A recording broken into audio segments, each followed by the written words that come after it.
एक लड़की की शादी उसकी बिना मर्जी के एक सीधे साधे लड़के से हो जाती है, जिस लड़के के घर में उसकी माँ के अलावा और कोई नहीं था।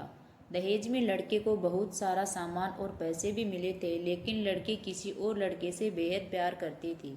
अब लड़की की शादी बिना मर्जी के तो हो गई थी और अब वह अपने ससुराल आ गई थी।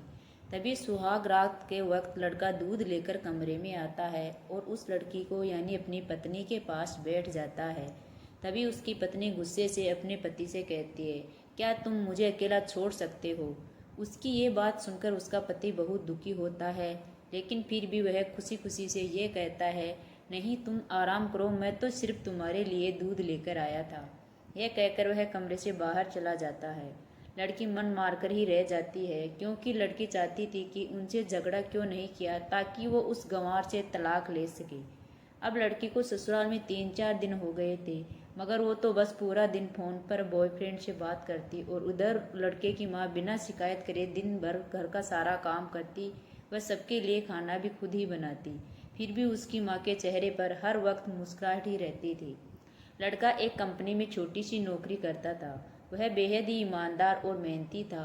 सुबह अपने काम पर जाता और शाम को थका हारा घर आता, मगर उसकी पत्नी उसे एक गिलास पानी भी नहीं पूछती। अब लड़के और लड़की की शादी को करीब 1 महीना हो गया, मगर अब तक वह दोनों एक साथ कभी नहीं सोए। वैसे लड़का बहुत ही शांत स्वभाव का था, इसलिए वह अपनी पत्नी को कुछ भी नहीं कहता था। फिर भी वह अपनी पत्नी को खुद ही खाना डाल कर देता, मगर उसकी पत्नी उसके साथ बैठकर खाना कभी भी नहीं खाती। वह अपना खाना अपने कमरे में अलग बैठ लड़की खाती। लड़की को दहेज में एक स्कूटी भी मिली थी, जिसे लड़का जैसे ही अपने काम पर जाता, उसके आधे घंटे के बाद ही लड़की भी अपनी स्कूटी लेकर अपने बॉयफ्रेंड से मिलने चली जाती और लड़का आने से पहले ही अपने ससुराल वापस आ जाती। एक दिन लड़के की काम की छुट्टी थी, वह घर पर ही था, तो लड़की ने अच्छे भले खाने को भी गंदा कहकर अपनी सासू माँ को उल्टा सीधा कहकर खाने को बाहर फेंक देता है। यह देखकर लड़के को गुस्सा ही भी आता है और वह गुस्से गुस्से में अपनी पत्नी पर हाथ उठा देता है, मगर उसकी माँ फिर भी उधर अपने बेटे को ही डांटती है। इधर लड़की को झगड़े का एक बहाना ही चाहिए था, जो उसे मिल गया।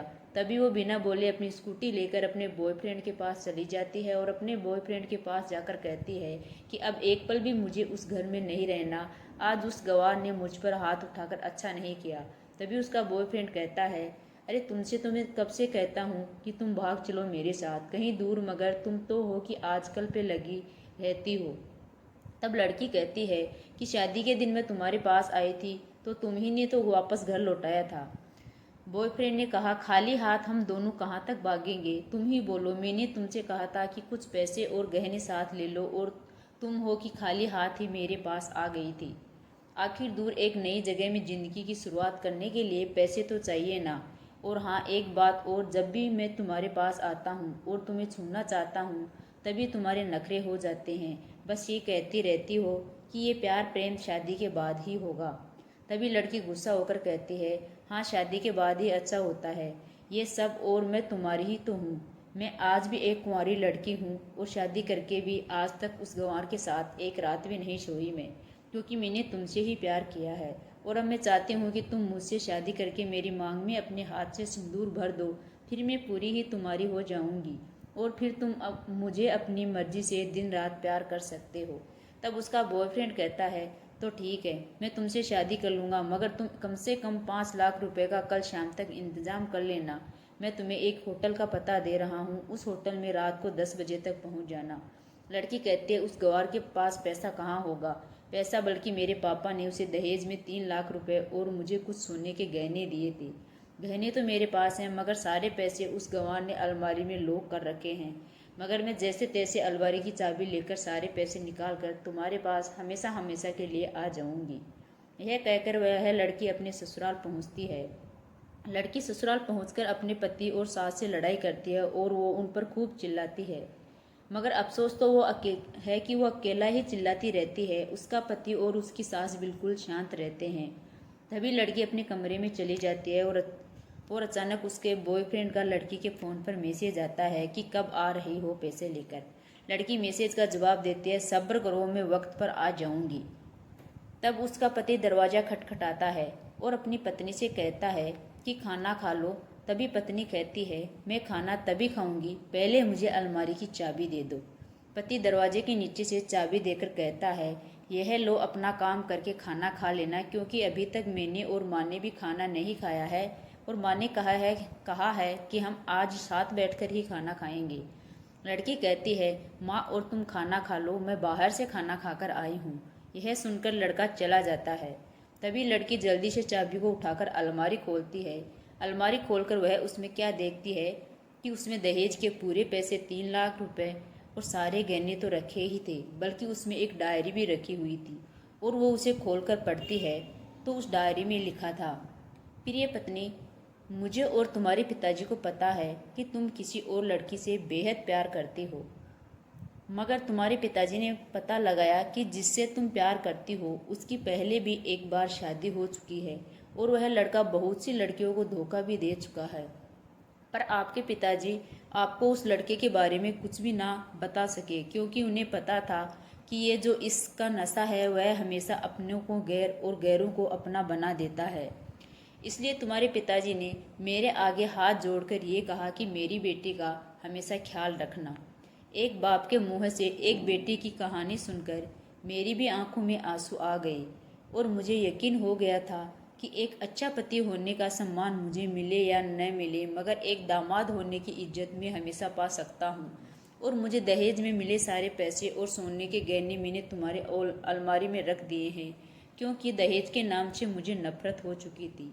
इस दहेज के कारण मैंने अपनी बहन और पिता को खोया था और मेरे पिता के अंतिम समझ भी यही थे कि किसी बेटी के बाप से कभी 1 रुपया भी दहेज ना लेना।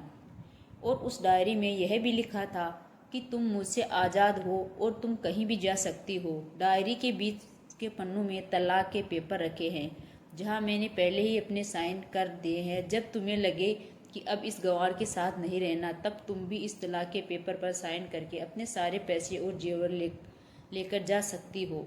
लड़की डायरी पढ़कर हैरान थी और परेशान भी थी।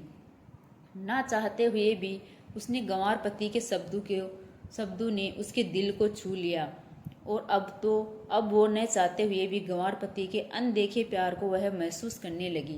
वह फूट फूट के रोने लगी।